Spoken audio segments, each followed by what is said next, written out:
Good morning. I want to take a special way of looking at Jesus this morning with you, and that is to see Jesus as healer, Healer, as the person who uses his powers to heal people. There's a certain fascination in the study of the healings Jesus performed during his ministry. The most intriguing factor for me is the focus of the healing, what is being primarily emphasized as the encounter takes place. You will notice that I do not use the word miracle in my description. I do so very intentionally. Two reasons for this. One, the word miracle is not used in reference and description of Jesus' works. The term miracle is not used in the New Testament. As David Redding in his book so carefully points out, there are four words used to tell of Jesus' use of his power to heal. These words are sometimes wonders, sometimes signs, sometimes powers, and sometimes simply works. In the New Testament, the word wonder is never written alone, but always with the words signs or powers. David Redding, in his book, The Miracles of Christ, adds, Christ's miracles are not isolated bits of idle magic to show him off. They are always answers to prayer. Second, as I continue, and I mean that, I really do continue to study Jesus' healings, I am finding the primary emphasis of the event is not the doer, Jesus. It is not the action of the doer, Jesus, but the focus is on the receiver of Jesus' power to benefit the person who is healed. Jesus is certainly not calling attention to himself, but he is to the effect of his caring in the life of the individual who has received his love and care. I believe this is why Jesus, in any number of his healings, tells the healed person not to go and broadcast what has been done, and for the person to rejoice in the individual benefit to their life that this healing has accomplished. Jesus doesn't want the fame as a magician, as just kind of pulling a rabbit out of a hat. He wants the world to know how his Father's love and caring are evident in the healing act itself.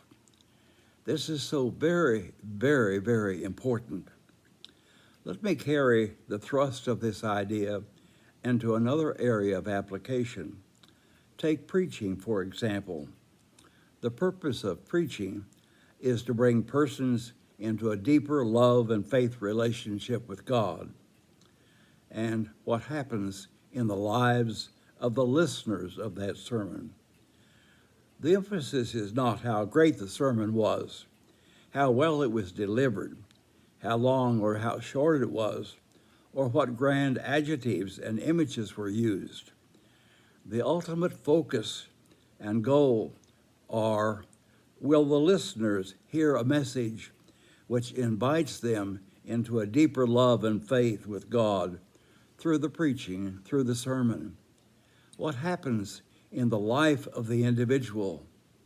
And you see, I think this is true in preaching and in teaching, and it was certainly true, I believe, very much true in the healing acts of Jesus.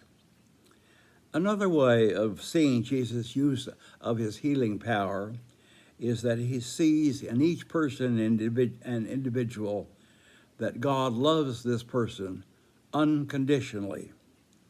Question by Jesus: how can I help and empower this person to live life to its fullest? Where does this person need help and healing the most? And knowing the place where healing and help are most needed, as Jesus certainly would, to bring that person back to a fuller, richer, normal, community accepted life. And so, to that purpose, Jesus heals the individual. If a person has leprosy, I will make him or her clean, and that way they can be accepted and valued as a member of the normal society and community again. No longer to be outcast to live among the tombs in the vineyard graveyard. I will restore him to be an empowered person in society. I can, and I will. And so Jesus does the healing, cleansing as a gift of God's love and caring. An invitation to you. When you read about a healing of Jesus in the Gospels, ask yourself how you think he wants to be seen in the eyes of the healed. Ask yourself how you would feel about the healing if you were the one that Jesus had healed. What would go on in you? How would you see Jesus? Have you been the recipient of a gift of healing from a caring person? Have you considered the particular person, doctor, nurse, therapist, or even a good friend, could be carrying forward in our world and in our time the healing ministry of Jesus? I believe if you will look carefully, you will see and find that. What a mission. What a loving, caring, powerful mission.